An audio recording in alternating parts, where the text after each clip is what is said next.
The market is changing, and Ty has a lot of questions and concerns. So let me get into it with Michael.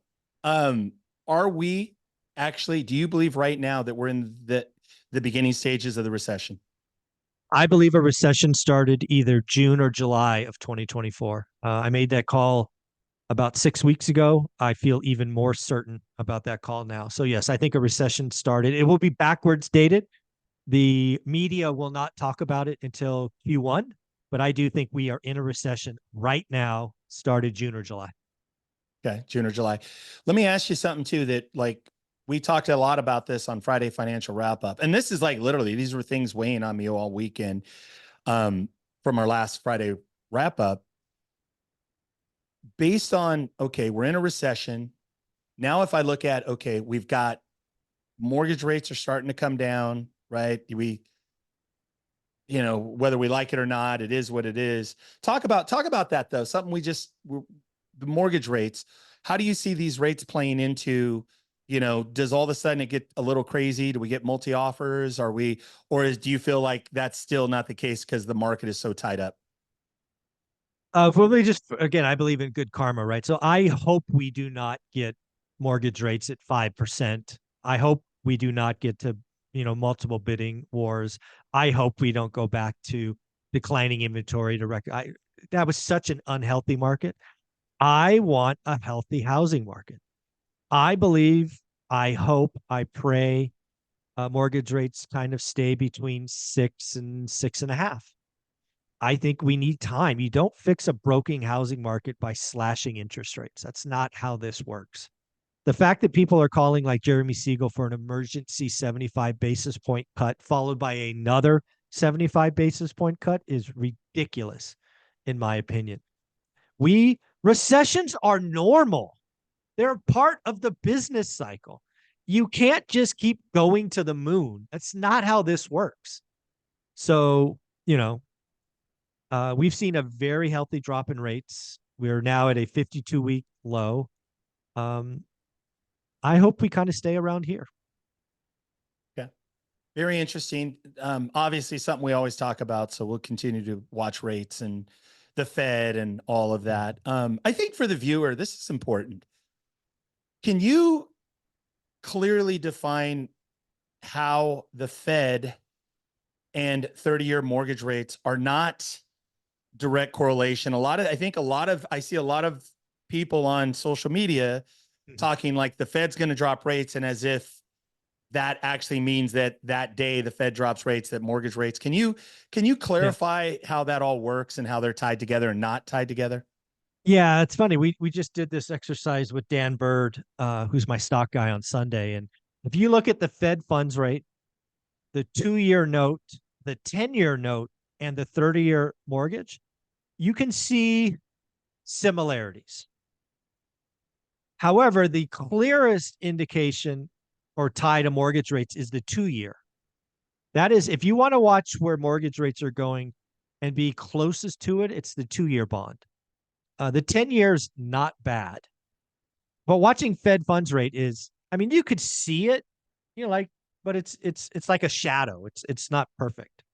So a lot of people incorrectly go, the Fed cut rates today, mortgage rates are down. No, the market is a forward-looking indicator.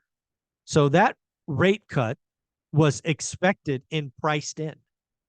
A lot of the action that we've seen in mortgage rates, for example, over the last 2 business days, are because people are starting to factor in a price cut in September, right? A rate cut in September. So the market does its job instantly. It doesn't wait when Jerome Powell makes a cut, it's already in. The only time that doesn't work is if the Fed truly surprises the market. Like, for example, if Jerome Powell at the close of the stock market today said we were cutting 75 basis points in an emergency meeting, like Jeremy Siegel is calling for, and the market has not priced that in, you would see an immediate reaction. But the Fed doesn't want to surprise the market, so they do their best to telegraph what's coming. Very interesting. Very interesting. So very well said. Thank you for that. So let me ask you, this was interesting. I heard a stat over the weekend that during election cycles, that real estate transaction volume on average over the last 5 election cycles, that real estate volume drops by 15%. Do you see that? Does that feel right to you, or just your thoughts about how would that might play out this year? That's a very good statistic. I should go look that up. I actually made the call that this time is going to be bad. Back when Biden was still in the race, because it's this election cycle is it's going to be toxic, and half the U.S. is going to be pissed off no matter what happens, and that's not a great time to sign up for a big payment, right? A mortgage payment.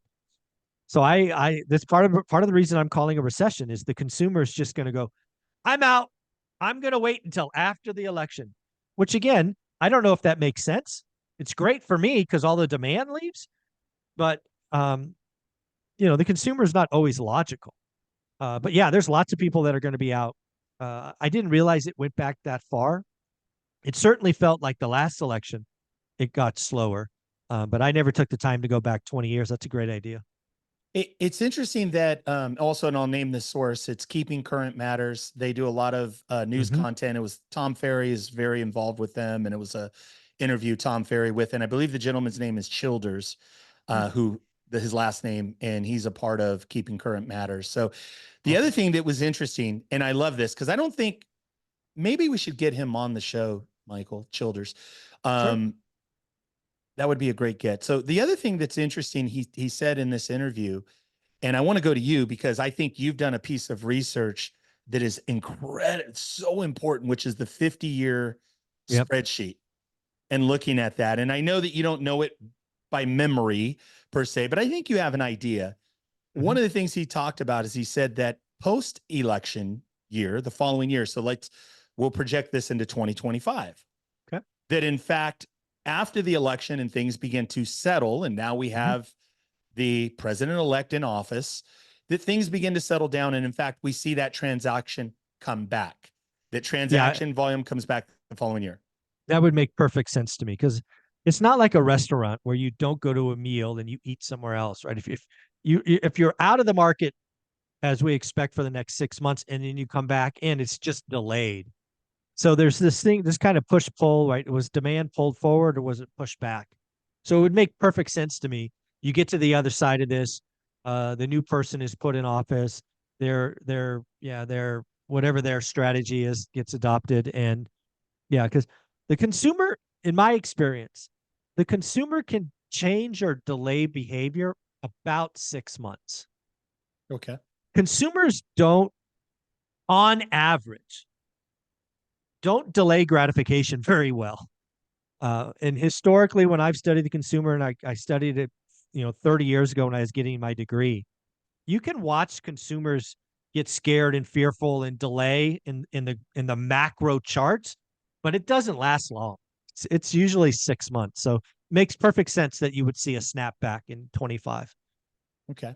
Makes sense. So now I'm going to throw the chart at you, the 50-year chart, which is there were a couple of exceptions to that. And again, going from memory, I believe it was 1980 and then it was 1988. So Correct. those 2 years were the exceptions that we did have president-elect and that demand did not come back in the same way.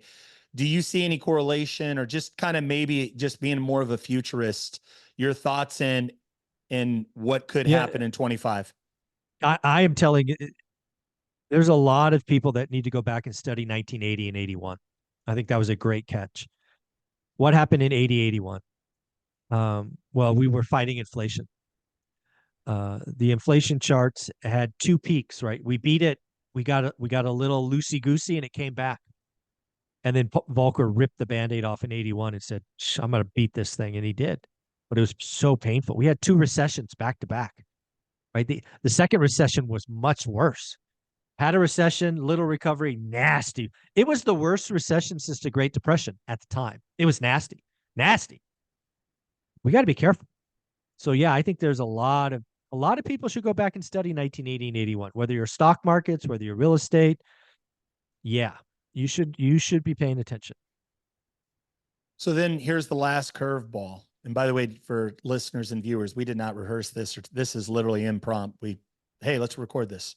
So let's talk about commercial real estate.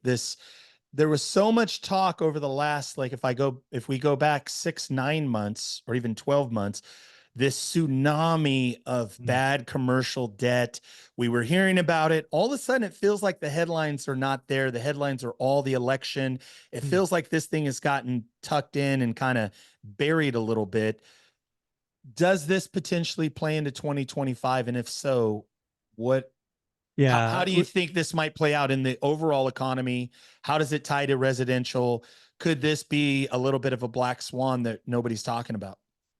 Yeah, so I think when we talk about commercial, we've got to break it up into two parts.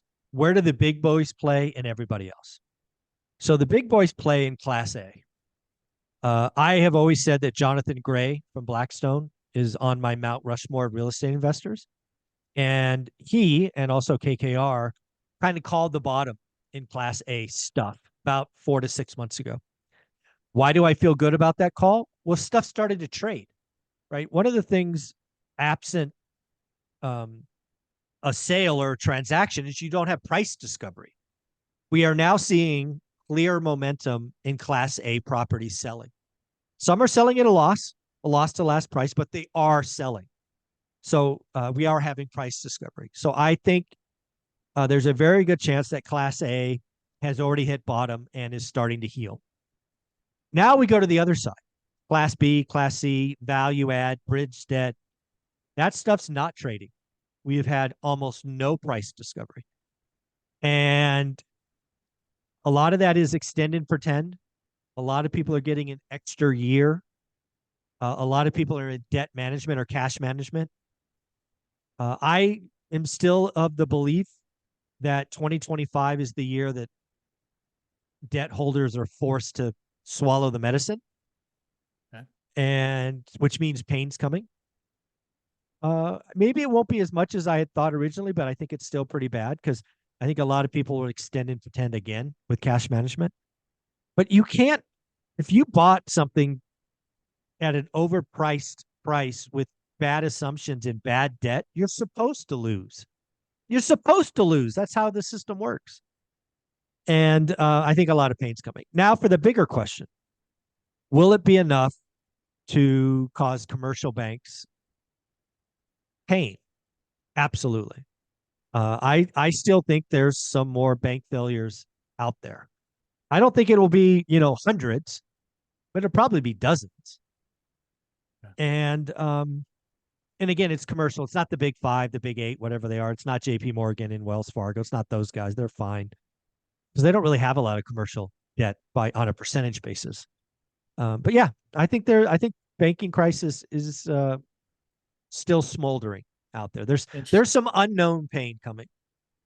And so again, kind of looking in the rearview mirror, looking at the 1980s, not 1980s like not RTC, Resolution Trust Corporation, big auctions, on properties per se, but unless for some reason we get into a hyperinflation, and if rates start going up and climbing again, it could be RTC.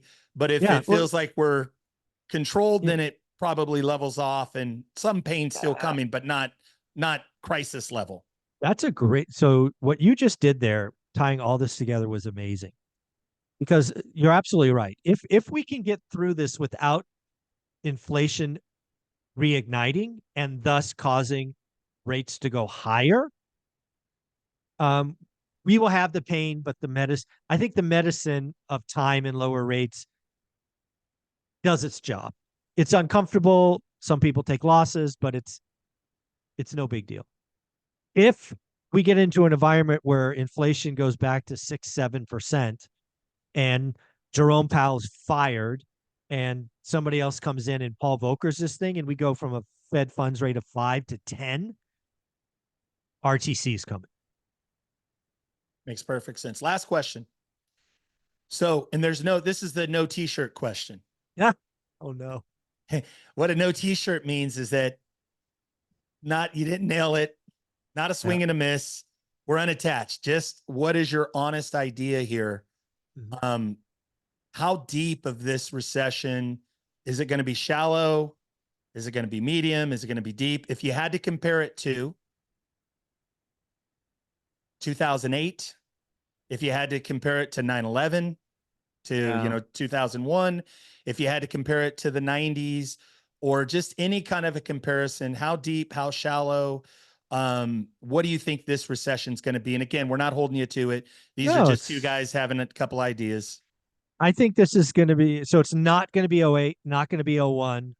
It's going to be the closest recession we have that I've studied is 1990, 91, one of those. And it's because this is going to be a rolling recession where different parts of the economy are fits and start and struggling while others are doing okay. I don't think this is an like roll off a cliff, everything struggles, and then we V-shape recovery. I think so. I think this recession will go down as technically shallow, but probably a longer duration because you have different parts kind of working with cross currents. That's my current best guess.